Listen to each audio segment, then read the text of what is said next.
Beloved brethren, we are now the most important for our service. We stand for a while. We give respect the holy word of salvation, the beloved minister, Willie James Almeida Jr. Praise the Lord. To God be the glory.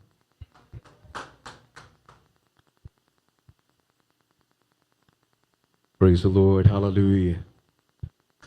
Let us clap our hands unto the Lord.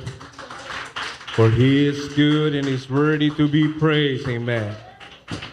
Everybody shout, praise the Lord. Praise the Lord, praise the Lord. Napakasarap magpuri sa ating mahal na Panginoon. Amen.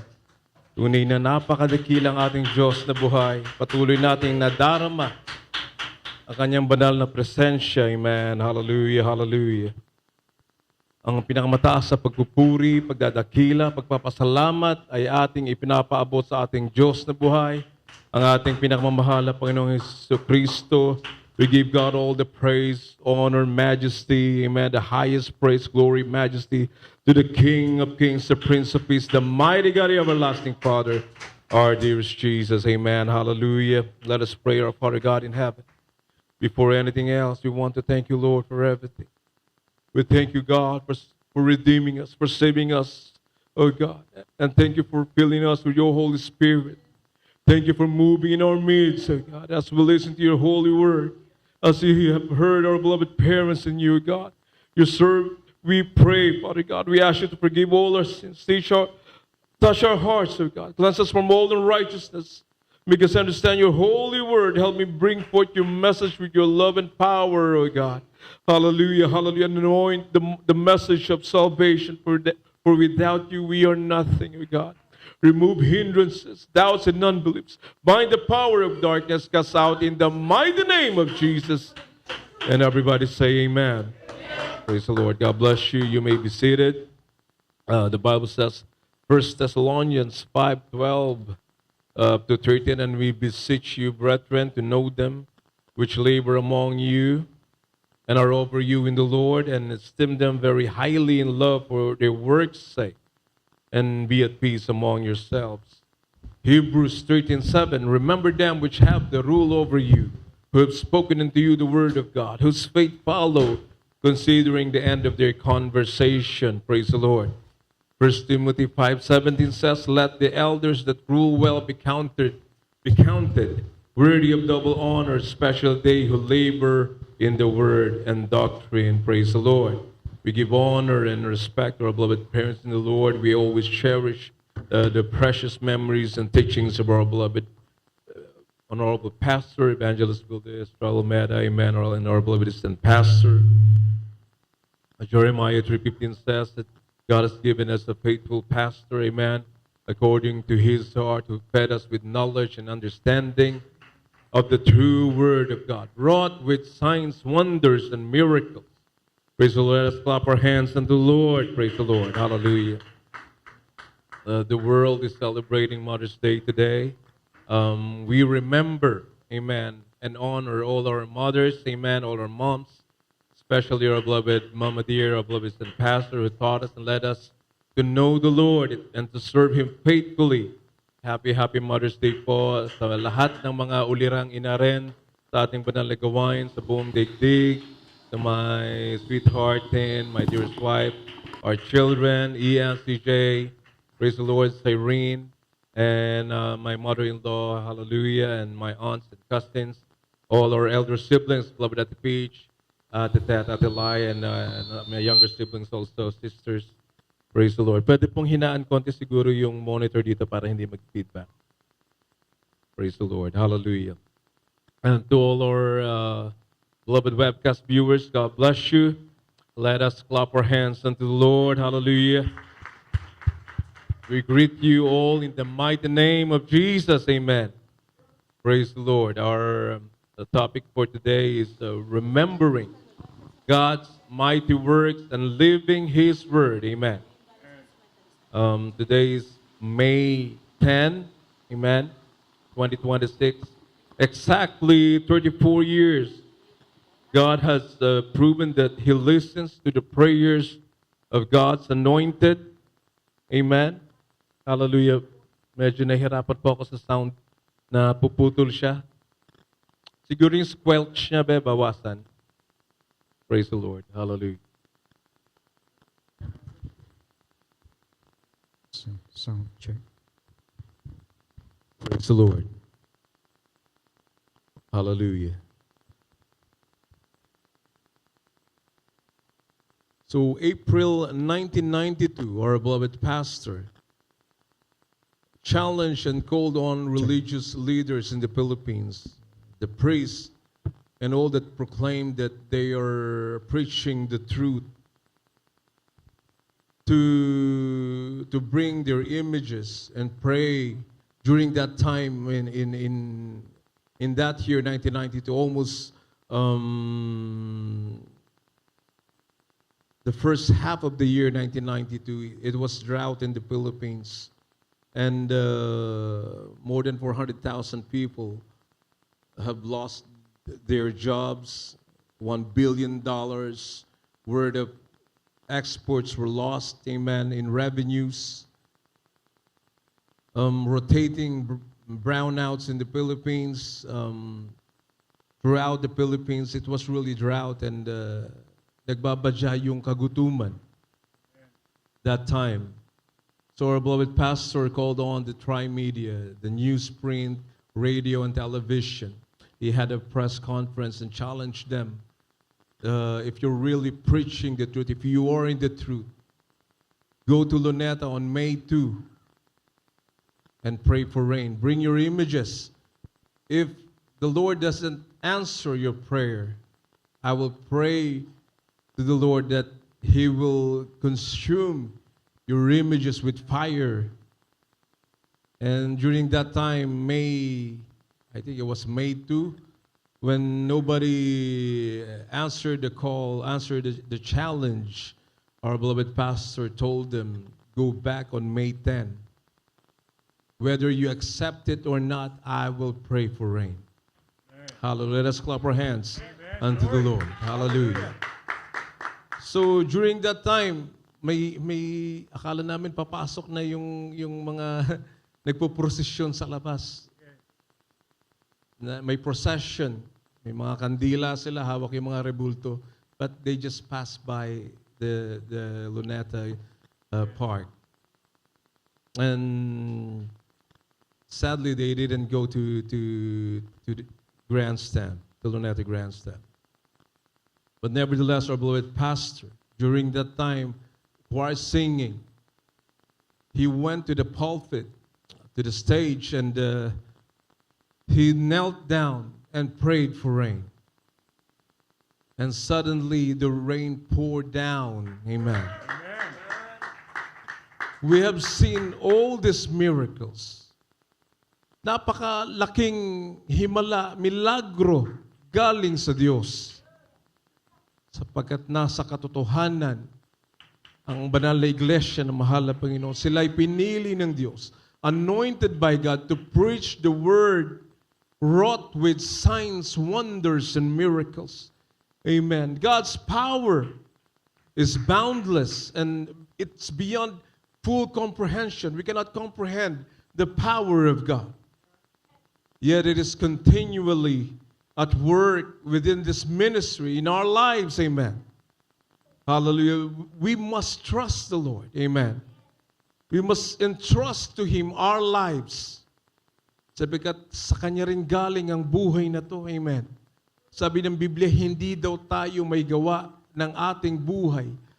Galing sa Diyos ang ating buhay. Kaya tayo narito nagpapasalamat sa Diyos. Ang sabi ng banal na kasulatan sa Psalms, what shall I render unto the Lord for all His benefits towards me? Ano ang ating igaganti sa Diyos sa lahat ng kabutihan na meron tayo, mga minamahal, na ibinigay ng Diyos sa atin? Tayo'y magpapasalamat sa Kanya. Tayo maglilingkod sa mahal na Panginoon. Hallelujah. Ano pang sabi? Hallelujah. Okay, basahin po muna natin Ephesians 3:20. Nakalagay po ba dyan? Praise the Lord. Ephesians 3:20.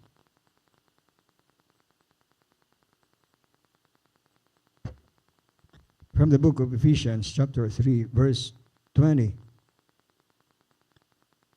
Now unto him that is able to do exceeding abundantly above all that we ask or think, according to the power that worketh in us. Amen. Hallelujah. Ngayon, na makapangyarihang gumawa ng lubhang sagana ng higit sa lahat ng ating hinihingi o iniisip ayon sa kapangyarihang gumagawa sa atin. Amen. Palakpakan natin ating mahal na Panginoon. So, ating aalalahanin, ang sabi ng banal na kasulatan, we must remember the works of the Lord. In 77 of Psalms 11 up to 12, I will remember the works of the Lord. Surely I will remember the wonders of old, and I will meditate also of all thy work and talk of thy doings. We are reminded that we are encouraged to remember, ating alalahanin, amen, ang mga dakilang gawa ng Diyos for a testimony for a future generations of God's mighty works, amen. Everybody shout hallelujah. Everybody shout praise the Lord, amen. Hallelujah. Pagpapatunay lamang ng ating paglilingkod sa Diyos ay kapaki-pakinabang, amen, sa ating buhay. When you serve God, when you trust in God, there's nothing to lose but everything to gain, amen. Ang sabi nga, kahit kahirapan, kung naglilingkod ka sa Diyos, baliwala yan. Kahit kamatayan, pakinabang, Philippians 1:21, for to me, to live is Christ, but to die is gain. And to die is gain, amen. Lahat pakinabang dahil ano man ang ating buhay dito sa daigdig, parang hamog lamang, mga minamahal. Na nandito sa madaling araw at pagsikat ng araw, ito'y nawawala. Ganon ang buhay ng tao. Wala tayong maipagmamalaki sa Diyos kahit kailanman, mga minamahal. Kaya, when you trust in God, hallelujah, yan ay kapaki-pakinabang sa atin, mga minamahal. Deuteronomy 6 up to 7, kindly po. Deuteronomy chapter 6, verses 6 and 7. And these words which I command thee this day shall be in thine heart, and thou shalt teach them diligently unto thy children, and shalt talk of them when thou sittest in thine house, and when thou walkest by the way, and when thou liest down, and when thou risest up. Sa Tagalog po, at ang mga salitang ito na aking iniuutos sa iyo sa araw na ito ay sa iyong puso at iyong ituturo ng buong sikap sa iyong mga anak at iyong sasalitain tungkol sa kanila pagka ikaw ay nakaupo sa iyong bahay, pagka ikaw ay lumalakad sa daan, pagka ikaw ay nahihiga at pagka ikaw ay bumabangon. Amen. Praise the Lord. Hallelujah. At iyong ituturo ng buong sikap sa iyong mga anak at iyong sasalitain tungkol sa kanila pagka ikaw ay nakaupo sa iyong bahay at pagka ikaw ay lumakad sa daan at pagka ikaw ay nahihiga at pagka ikaw ay bumabangon. Ibig sabihin, sa bawat sandali ng ating buhay, ating ituturo ang lahat ng gawa ng Diyos. Amen. Sa ating mga sumusunod na henerasyon, ang pasunod at patuloy na pagtuturo ng salita ng Diyos ay nag-aalaga ng pananampalataya at nagtatatag ng pundasyon sa bawat henerasyon. Kaya naman, tayo iniwanan na natin mga magulang sa mahal na Panginoon. Nasa second generation. Ang ibang ating mga manggagawa, mga mangangaral na unang naaralan, sila nagkakaedad na rin, mga minamahal. Hindi permanente ang buhay sa daigdig.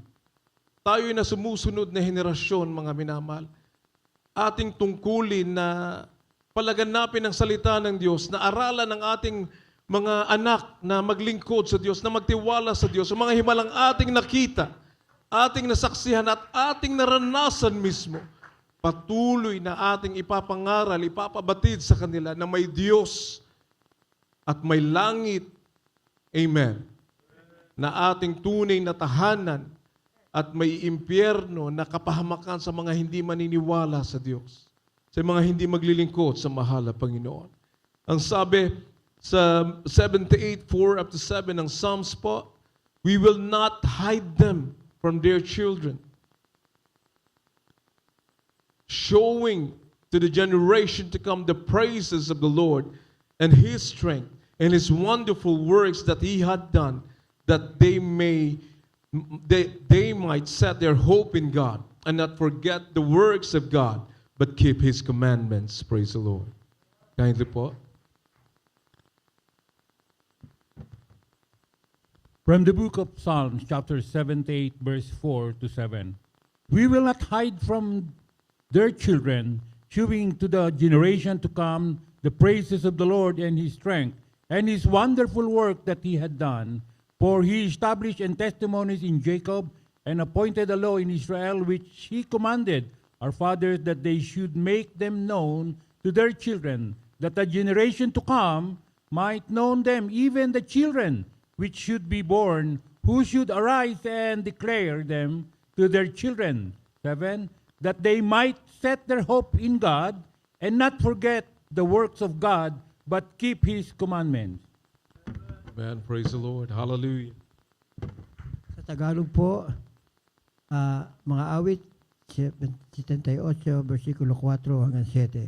Hindi namin ikukubli sa kanilang mga anak na isasaysay sa asalin ng lahing darating ang mga pagpuri sa Panginoon at ang kanyang kalakasan at ang kaniyang mga kagilagilalas na mga gawa na kaniyang ginawa, sapagkat siya'y nagtatag ng patotoo sa Jacob at nagtakda ng kautusan sa Israel, na kaniyang iniutos sa aming mga magulang na kanilang ipahatid sa kanilang mga anak, upang malaman ng lahing darating sa makatuwid bagay ang mga anak na ipinanganganak, na siya'y magsisibangon at magsasaysay sa kanilang mga anak, upang kanilang mailagak ang kanilang pag-asa sa Diyos at huwag kalimutan ang mga gawa ng Diyos, kundi ingatan ang kaniyang mga utos. Amen. Palapakan natin mahal na Panginoon. Ang mga kaalaman ukol sa mga gawa ng Diyos ay hindi lamang para sa kasalukuyan, mga minamahal, kundi pati na rin sa kinabukasan, upang mga kabataan ay lumaki na may tiwala sa Diyos at may pangunawa sa utos ng ating pinakamamahal na Panginoon. Huwag nating pabayaan na ating mga anak na hindi dalhin sa gawain ng mahal na Panginoon, sapagkat napakadelikado ng ating panahon, pasama ng pasama ang panahon na ating kinalalagyan, mga minamahal. Ang tanging ating maiiwan sa kanila ang salita ng mahal na Panginoon, mga minamahal. Dati hindi uso yung depression, ngayon pati mga kabataan may depression na rin, mga minamahal. Pero kung nasa kanilang salita ng mahal na Panginoon, there's nothing to worry, mga minamahal. Walang kapahamakan na makakatakot sa atin, maging kamatayan. Ang sabi ng Biblia, pakinabang yan. Amen. Hallelujah. Kaya tayo'y tagapangalaga ng pananampalataya na ito, ating ituturo sa ating mga anak. Hallelujah. Ito'y pinagkatiwala sa atin ng mahal na Panginoon. Sabi, many are called but few are chosen. Tayo na nagpapatuloy, tayo pipiliin ng mahal na Panginoon, tayo pinili ng mahal na Panginoon, ipagpatuloy natin, pahalagahan natin ang salita ng Diyos. Amen. Hallelujah. Tayo'y patuloy na maging tapat sa kanyang banal na salita. Tagapangalaga ng salita ng Diyos na ito'y isinasagawa, mga minamahal. Hindi lang natin pinapakinggan ang salita ng Diyos, sapagkat ang sabi ng Biblia sa James, maging ang kaaway ay naniniwala sa Diyos, nanginginig pa. Pero siya'y taliwas, hindi sumusunod sa kalooban ng mahal na Panginoon. Hindi siya sumunod sa kalooban ng Diyos. Naging rebelde sa salita ng Diyos, mga minamahal. Hallelujah, hallelujah. Siya'y nasa kapahamakan. So hindi dahil naniniwala naman ako na may Diyos, okay na yun. Hindi po, mga minamahal. We need to serve God. Ang buong katungkulan ng tao is to serve God, follow His commandments, to fear God. Amen. Wala tayong katatakutan sa daigdig na ito, kundi ang matakot sa Diyos. Kung sa Diyos lamang tayo matatakot, mga minamahal. Palakpakan natin mahal na Panginoon. Paano maiiwasan ang pagkalimot sa salita ng Diyos? Number 1, ang sabi ng Biblia, we must read the Word of God. Pagnilay-nilay sa salita ng Diyos. Napakahalaga, Acts 1:2. But his delight is in the law of the Lord, and in his law that he meditate day and night. Amen. Praise the Lord. Sa Tagalog po, meron po tayo. Psalms 1:2. Sa mga gawa ni Apostol, Psalms po, sa awit, rather. 1:2. sa aklat ng mga awit, talatang 1, versikulo 2. Sa Tagalog, kundi ang kanyang kasayahan ay nasa kautusan ng Panginoon, at sa kautusan niya ay nagbubulay-bulay siya araw at gabi. Amen. Amen. Hallelujah. So, kung ating binabasa ang salita ng Diyos, mga minamahal, ito'y tumitimo sa ating puso't isipan. Umuugat sa atin, mga minamahal, ng malalim sa ating puso't isipan ang salita ng Diyos. Yun ang gusto ng mahal na Panginoon. We need to read the Word of God. Ang sabi nga ng Matthew 4, for man shall not live by bread alone, but by every word that proceeded out of the mouth of God. So napakahalaga sa tuwid-tuwina, sa araw-araw na ating binabasa ang salita ng ating pinakamamahal na Panginoon. Praise the Lord. Hallelujah. We need to memorize. Number 2, scripture memorization. Pagsasaulo ng mga banal na kasulatan. Ito'y makapangyarihang paraan upang isalin ang salita ng Diyos sa ating isipan. Psalms 119 verse 11. Praise the Lord. From the book of Psalms chapter 119, verse 11, Thy word have I hid in mine heart, that I might not sin against Thee. Sa Tagalog po, ang salita mo'y aking iniingatan sa aking puso, upang wag akong magkasala laban sa iyo. Amen. Amen. Hallelujah. So, kung ating isinasaulong salita ng Diyos, pag dumating tayo sa panahon na kailangan natin, meron tayong maaalala na salita ng mahal na Panginoon. Maaari nating balikan anumang oras kung tayo'y marunong na magbasa at ating minememorya ang salita ng mahal na Panginoon. Number 3, we must be doers of the Word. Inilalapat sa ating buhay ang aktibong pagsasabuhay ng salita ng Diyos sa ating mga gawa at pagpapasya. Amen. Ito'y epektibong paraan upang hindi natin makalimutan ang tunay na salita ng mahal na Panginoon. James 1:22. From the book of James, chapter 1, verse 22. But ye doers of the word, and not hearers only, deceiving your own selves.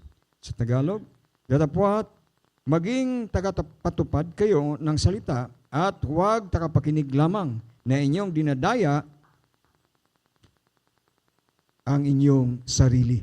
Amen. Praise the Lord. Praise the Lord. Palakpakan natin ating mahal na Panginoon.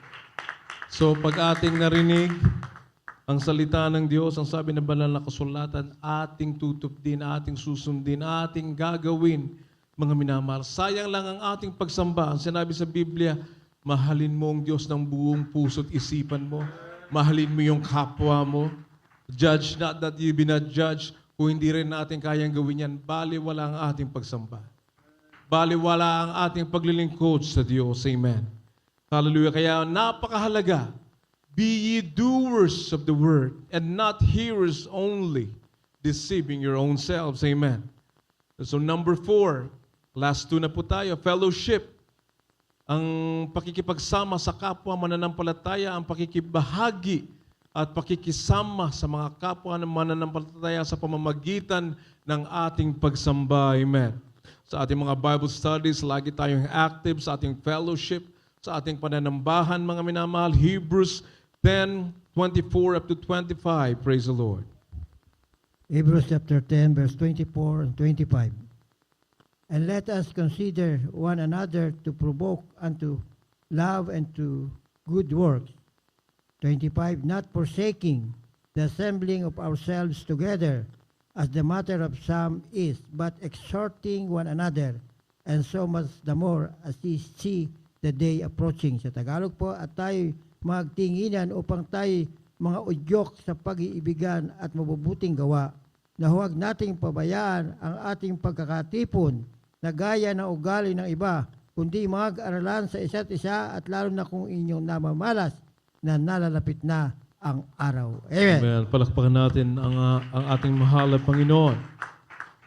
Ulitin ko po, and let us consider one another to provoke unto love and to good works, not forsaking the assembling of ourselves together as the manner of some is, but exhorting one another, so much the more as ye the day approaching. 26, for if we sin willfully, after that we have received the knowledge of the truth, there remaineth no more sacrifice for sins. Amen. Hallelujah. Palakpakan natin ating mahal na Panginoon. Kaya nakakatakot mahulog sa kamay ng mahal na Panginoon, mga minamahal. It is fearful thing. It is a fearful thing to fall into the hands of God. So ang sabi ng 32 ng 10:32 ng Hebrews, but call to remembrance the former days in which after you were illuminated, ye endured a great flight of affliction. Amen. Hallelujah. Alalahanin natin. Huwag natin kalimutan ang ginawa ng Diyos sa ating buhay. Ating pinagdaanan ng mga pagsubok na yan, mga minamahal, ang sabi sa Biblia, baliwala yan sa kaluwalhatian na ating makikita sa piling ng ating pinakamamahal na Panginoon. Hallelujah. Palakpakan natin ang ating mahal na Panginoon. And number 5, ang pananalangin, prayer. Napakahalaga ng pananalangin. Amen. Ito'y nagbubukas ng ating puso't isipan sa Diyos, sa Kanyang banal na kalooban. Dito nalulugod ang Diyos sa ating mga panalangin, sa ating pagsamba, sa ating pagpupuri, sa ating mahal na Panginoon. Hallelujah. Hallelujah. Kaya naman sa lahat ng mga churches all over the world, mga minamahal, grabe ang presensya ng Diyos. Grabe ang kahabagan ng Diyos, ang favor ng mahal na Panginoon sa Jesus Miracle Crusade, sapagkat ating pinapahalagahan ang ating pananalangin, ang ating pagpupuri sa Diyos. Ito ay kalugod-lugod sa harapan ng ating pinakamamahal na Panginoon. Hallelujah. Sa araw-araw nating pamumuhay, huwag nating kalimutan na may Diyos na lumikha sa atin. Ang ating layunin sa daigdig ay matakot sa Diyos at sundin ang Kanyang banal na kalooban. Palakpakan natin ating mahal na Panginoon. Hallelujah. So, huwag kalimutan, remembering God's works, and it strengthens a present faith, a testimony of past miracles. It encourages future trust. Teaching others about God's work extends faith across generations. And last, conscious choice to remember and commemorate the miracles that God has done in our lives and in this ministry. Palakpakan natin ating pinakamamahal na Panginoon. Tayo po tumayong lahat, mga minamahal. Tayo mag-alay ng awitin sa ating pinakamamahal na Panginoong Jesus. Praise the Lord.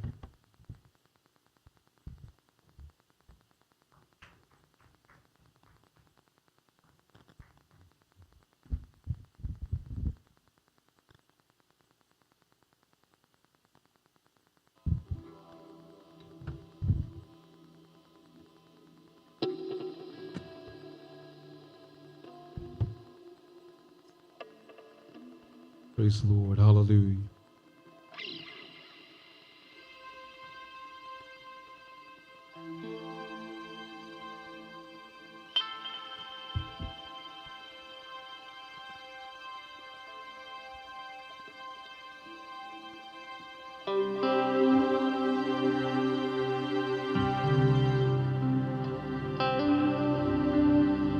You deserve the glory and the honor. As we lift our hands in worship, as we magnify your name, you deserve the glory and the honor. As we lift our hands in worship, as we magnify your name. 'Cause you are great, you do miracles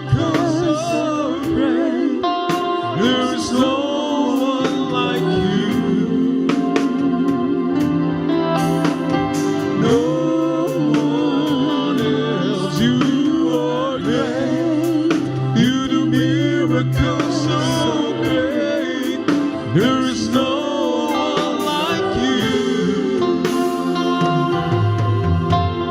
No one else. Sa'yo ang luwalhati at karangalan at pangalan mo magpagkailanman. Sa'yo ang luwalhati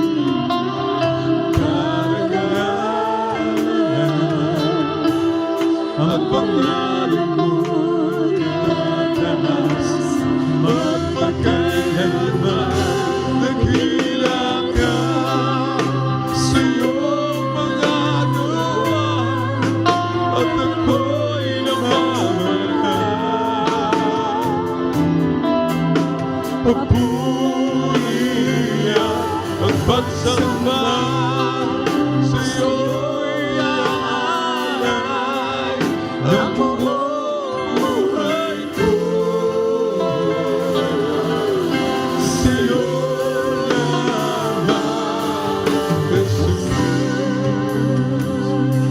Sa iyo ang luwalhati at karangalan at pangalan mo tataas magpagkailanman. Sa iyo ang luwalhati, karangalan at pangalan mo tataas magpagkailanman. Dakila ka sa iyong mga gawa at ako'y namamahal. Papuri at pagsamba sa iyo'y alay ang buhay ko. Sa iyo lamang, 'cause you are great. You do miracles so great. There is no one like you, no one else, no one else. You are great. You do miracles so very great. There is no one like you. No one else. You are great. You do miracles so very great. There is no one like you, Jesus. No one else. You are great. You do miracles so very great. There is no one like you. No one else like you, Jesus. Hallelujah, hallelujah.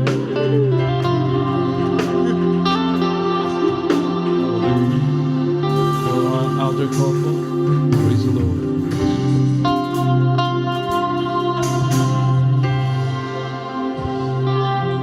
Praise the Lord. God bless po sa ating beloved Minister Willie Jr. at beloved Pods. Sa ating po mga bisita, kung meron po bisita dito na hindi pa nakilala sa mahal na Panginoon, maging sa ating mga webcast viewers, hallelujah. Today is the day of salvation, mga minamahal. Hallelujah. We had heard the pure gospel of our dearest Jesus. Hallelujah. Na kailangan nyo ang kaligtasan, mga minamahal.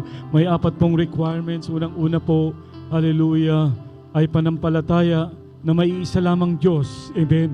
There's only one God. The Bible said, no other name given among men whereby we must be saved, only in the name of Jesus. The second one po, mga minamahal, ay ang repentance. Amen. Why we have to repent? The Bible said, for all have sinned and come short of the glory of God, mga minamahal. That's why we need to repent. Hallelujah. At ang pangatlo po ay bautismo. Acts 2:38, the Bible said, repent and be baptized, every one of you, in the name of Jesus Christ, for the remission of sins, and you shall receive the gift of the Holy Ghost. Yun po yung pang-apat. Kaya mga minamahal, tanggapin nyo ating minamahal na Panginoon. Hallelujah. With this short prayer, mga minamahal, repeat after me. Hallelujah. Napakalaga po ng kaligtasan. Hallelujah. Banggitin niyo po, dearest Heavenly Father, thank you for your glorious gospel that I heard this day. Dearest Lord, I accept you as my Lord and Savior and King of my life. Come into my heart. Make me a real Christian by heart and deed and in truth. Save me, O Lord, and all of my loved ones. In Jesus' name I pray. Amen.